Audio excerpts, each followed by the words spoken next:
Hi everyone. I felt motivated today to jump on the pod and actually connect with you all. Actually, what ended up happening was I had a coffee date with a girlfriend and she had to cancel because of work. And so I had an extra hour in my schedule. And it's been one of those ones for me where I have been wanting to jump on to do a solo app for a little while now. I just feel as though the time has gotten away from me, as I'm sure you can all appreciate and you all have experienced. For these solo apps, if it's the first time you're tuning into one, it's really me, uncut, unedited, unfiltered. I feel like so much content out there is so perfectly curated these days, including our podcast, to be honest. So sometimes it's just nice to have like the raw, real version of what is produced before it's all edited up. I'm actually just thinking about, there's this show that I've been watching, Vanderpump Rules it's called. Don't judge me. It's on Hey You. Freaking love Hey You and every show on there. And you know, the girls on the show were taking a photo in one of the scenes, and then straight after they're like, great, you know, and they look beautiful as it is in that photo, and they're like, great, we're going to face tune, we're going to, you know, make it amazing, and then we'll pop it up, you know, and all of that. And I was like, isn't it amazing that there's so much curation that happens to the content that we see on our screens? You know, it's not great if you're thinking about our, you know, children growing up in a world where, yeah, a lot of it appears perfect. But I think as the people within our generation, you know, I'm 36, a lot of our listeners are in their 30s and 40s, you know, and late 20s. I feel as though we're kind of getting a bit over that. And so when you see something raw, that's often what grabs your attention. So anyway, that was a massive side note to today's app. I felt as though I wanted to jump on because today is actually my kid Noah's 5th birthday. Can you believe I became a parent 5 years ago? That is shocking to me. I actually feel like I can't remember my life before parenthood. I don't know if that resonates with a lot of you. Like, what did we do? Like, what was it like to sleep in? Like, what was it like to just have to look after yourself? Like that just, I don't know, it feels like years and years ago, certainly more than 5 years. And I was just sort of reflecting today and I thought, oh my God, in the last 5 years, like today, 5 years ago, I was in a suite at St. Vincent's Private here in Melbourne.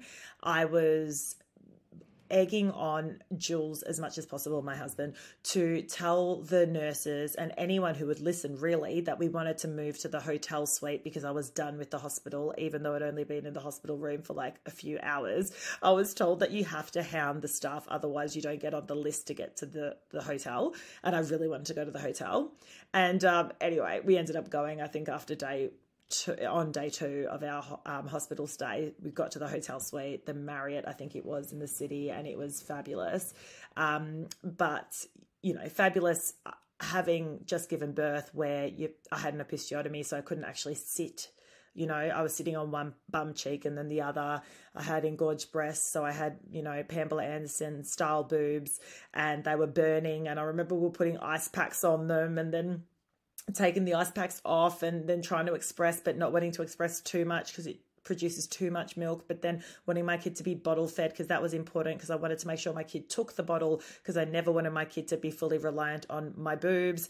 And so just so many things that you're trying to master in those first few days of breastfeeding and just a few days of life, regardless of whether you breastfeed or not. It is just such a whirlwind. And then you've got your parents and family and friends all coming to visit, and it's, you know, and you're just so elated, and it's just, it was just an absolute minefield. You haven't slept, you don't sleep, you're finding that, oh my goodness, I just popped out this baby that I'm kind of obsessed with, and I can't believe that this is a real thing that's just come out of me. Like, just so many feelings. I just think back to that time and I was like, God, I had no idea what I was getting myself into.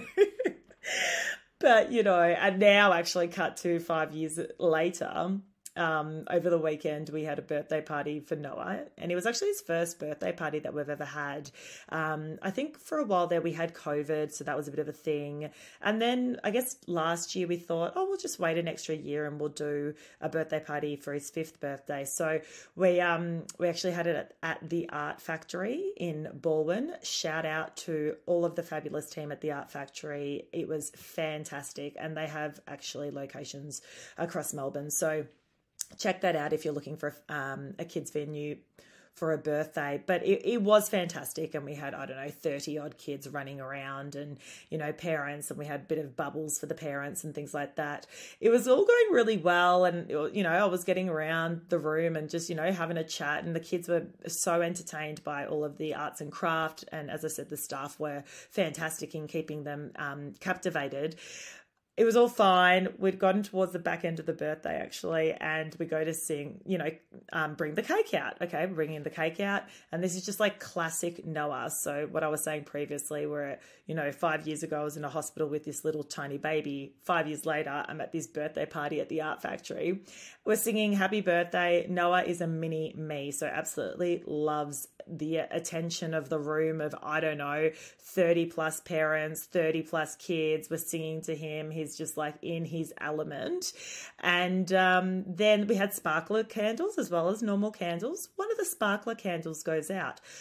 Okay, so he blows out the candles, and and as one of the another sparkler candle was going out, he just lunges forward to touch it with basically all 5 of his fingers, and then goes, ouch, and pulls his hand away. And I could just see from the look on his face that he had done some, you know, solid burning damage on his fingers. But bless him, I sort of looked at him and I said, no, are you okay? And everyone's looking.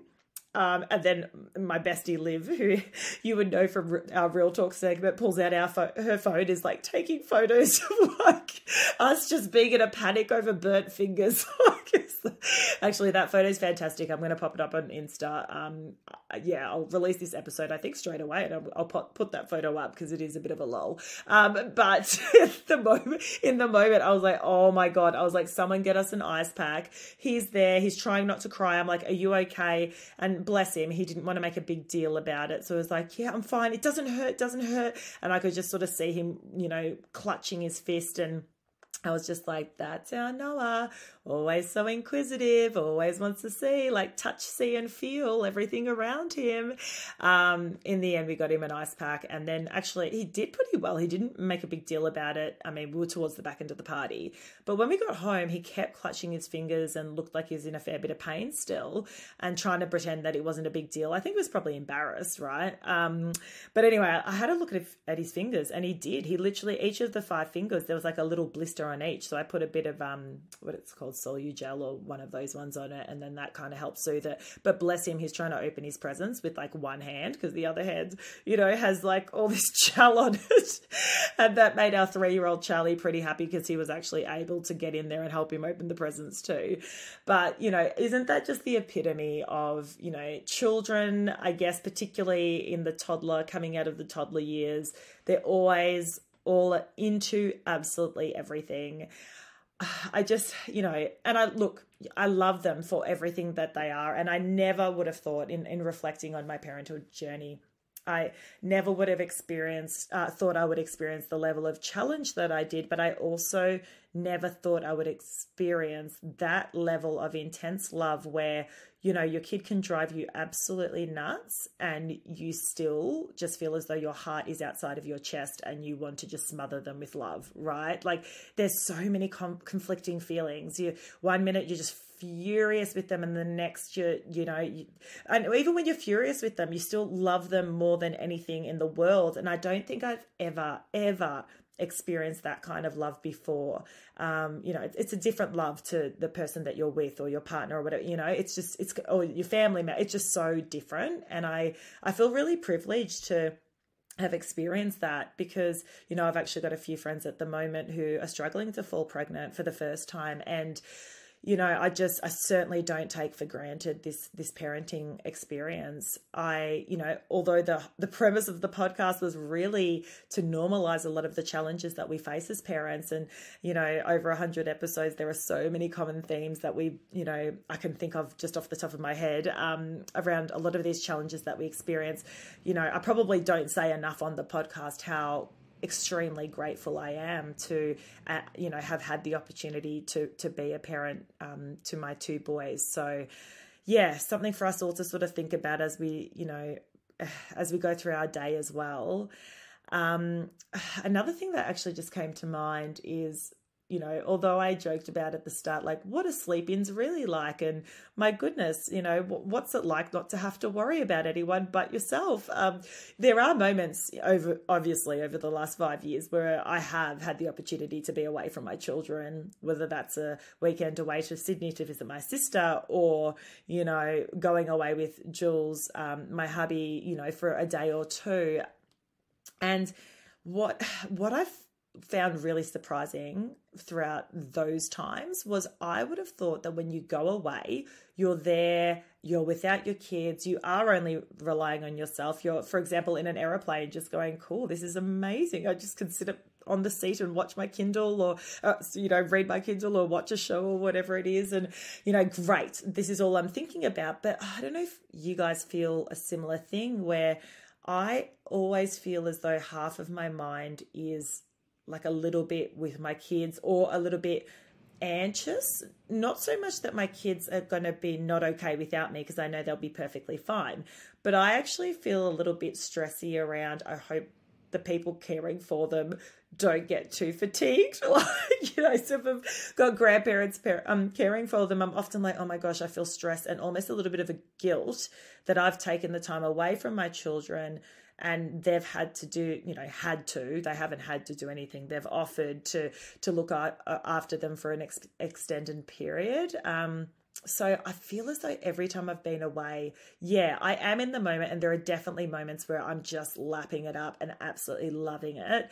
But I feel as though there's always this little kind of cord that pulls me back to, you've got a life back at home, and you've got children and responsibilities, and you've got people who are helping you, and, be grateful for that. And, are they going to be okay? And, oh God, I hope they're not too tired. And gosh, I hope my kids didn't keep them up all night. And I don't know, like it's so many conflicting feelings. And I'm not sure if what I'm saying resonates with you guys, but I could never have imagined that would be the case until I became a parent, right?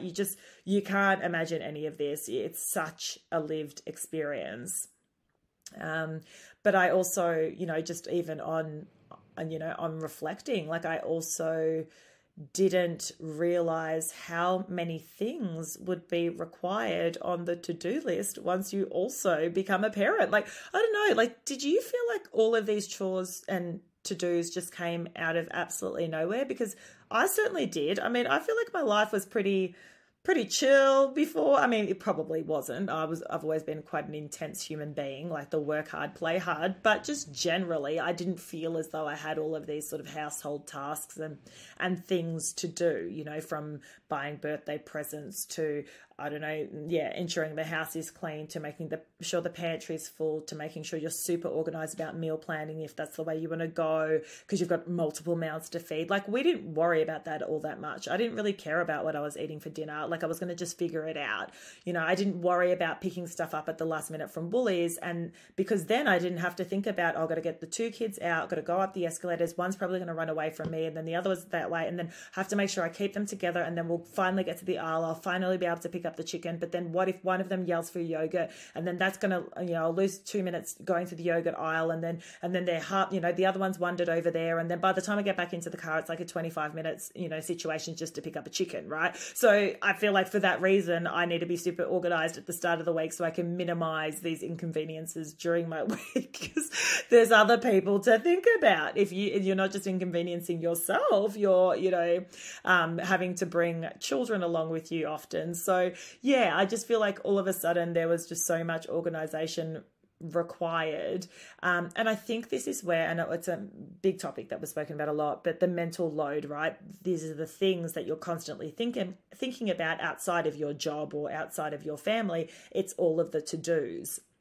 And I think because we've got the mental load now as parents, plus many of us have our jobs or a passion that we're working towards. And then we've got, just general family stuff as well. And other things, trying to do things for ourselves like exercise, etc. I don't know. I put up a post the other day because I felt as though I'm doing everything, but I'm doing everything at 50% capacity.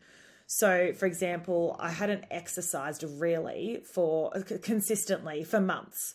I've just fallen out of the routine because there's other priorities that I've had, and that's the way I've gone about it. Or even podcast stuff or work stuff. I've felt as though I've been 50% in and 50% just like, oh, I have to leave that, or I'm engaged but I'm not fully engaged. Or with my children, like, I don't know, let's talk about the fact that they often recommend a period each day in which you should give your children, one-to-one attention. I don't know, I read some stat, even if you give them 10 minutes a day, one-to-one attention, it helps with connection or something. And I've had that in the back of my mind as a bit of a guilty thing, because I go, well, hold on. Most of the time I pick up my kids, I get home, I cook dinner while they watch TV, because that's the only way I can cook dinner.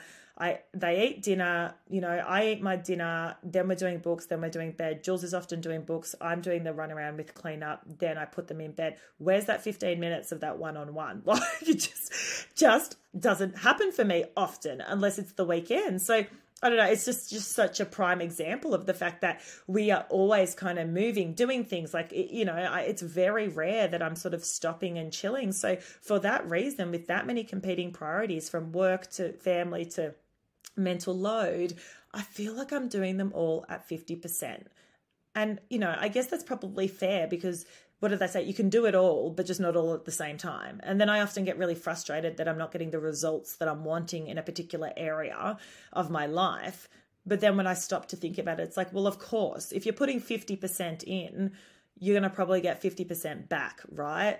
It's funny because I put that post up about feeling a little overwhelmed and just feeling as though, yeah, I'm giving 50% to everything, and I'm frustrated by that. And it was shared by a number of parents, and it makes me think, wow, okay, I'm clearly not the only one that's feeling like I've got all the balls in the air and I'm just trying to juggle them without one falling. I'm not juggling them well. I'm not excelling. And again, I think pre-kids, and I've got a very strong critical mind, so I always feel like I need to excel. It's just some bullshit thing from childhood, and always feeling like you have to prove yourself and all of that sort of stuff, and it's sort of stuck with me. So when I don't feel I'm excelling and I'm doing my 50% juggling these balls, I often feel like I failed for the day. I've failed as a parent, or I've failed as a podcaster, because, hey, although I've got a full-time job and I'm doing a podcast, and I'm still comparing myself with those podcasts where their job is full-time podcasting, and that is what they do 24/7, and I'm berating myself for not having the results that they have, right? So it's just, I think one thing I certainly need to get under control is that critical mind, and sort of have a level of acceptance that, look, you can only do what you can do, and maybe that's enough, and maybe that's okay, and maybe that doesn't mean that you're not loved, because I think fundamentally it all comes down to love and connection. Oh, I'm going really deep now. Sorry, guys. This is meant to be super lighthearted. But, it does. I mean, I was listening to this podcast episode by Connie Chapman, Awaken Radio. I don't actually listen to many podcasts at the moment because I relate them to work, because obviously I've got a podcast too, so I kind of listen to a lot of audiobooks. But anyway, the other day I was listening to an episode of hers, and she said, the reason why often we're not happy, and we're not manifesting what we want, or we're feeling disgruntled about our results and just in life in general, is because there's this childhood wound that we're still dealing with, and we're operating in that energy, right? So my childhood wound is, I need to excel to be loved. And so therefore, if I'm operating at 50% across the board, then I don't fundamentally feel love. And the way that resonates is I guess a bruise to my ego, feeling like, not enough, critical minds and all of those things, and just kind of, burning myself out because I'm so busy just trying to get the results versus, peeling back and going, okay, well, maybe I need to accept that what I can achieve is what I can achieve, and that's good enough. And being okay with that, and then sitting in a state of acceptance will enable you to probably manifest a better outcome for the things that when you are, doing the doing, right? Versus me, where I feel like, to be honest, this whole year I've been just running into a brick wall, running so hard and so fast, trying to, it's the first time I've monetized the podcast, for example, this year, and just the first time I've worked with brands, the first time, I've been really sort of business mindset when it comes to not only now property things, but this podcast, which was such a passion for me. And when it was a passion and I wasn't trying to monetize it, it was fine. But all of a sudden I've gone really intense on it, and I've started realizing that I'm not enjoying it as much as when I wasn't trying to monetize it. But I guess also you get to a point where you spend a lot of time and energy on something that it is nice to feel as though you're getting a little bit of financial gain back from it, as well as obviously building your community and things like that. So it is a bit of a balancing act. But I just think, something to reflect on. And perhaps for you, it might look a little bit different, but I think to some extent we all have a feeling of there is so much to juggle and there is so much on and things to do that we never really had pre-parenthood and all of those things.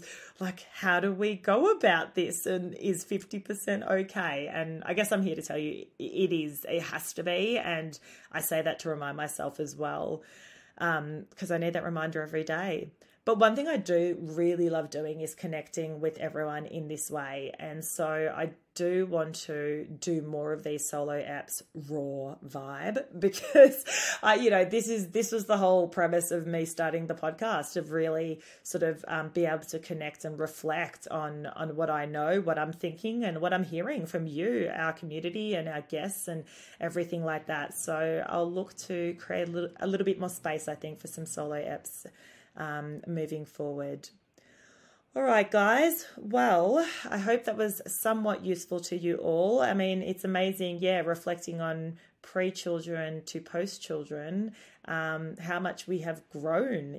Think about that. What have you learned? How much have you grown? And how much has life changed? And for the better, right? We're just becoming, more, we're moving more into our true selves. At least that's how I feel. So to hear more episodes, you know where to find us. Please feel free to subscribe, and that means that you will get each episode as we release them. And feel free to join in on the conversation. We live on Instagram predominantly, so we are at Parenthood Pod, Pod on the end. I'll pop that in the show notes as well, and I will catch you next time. Bye.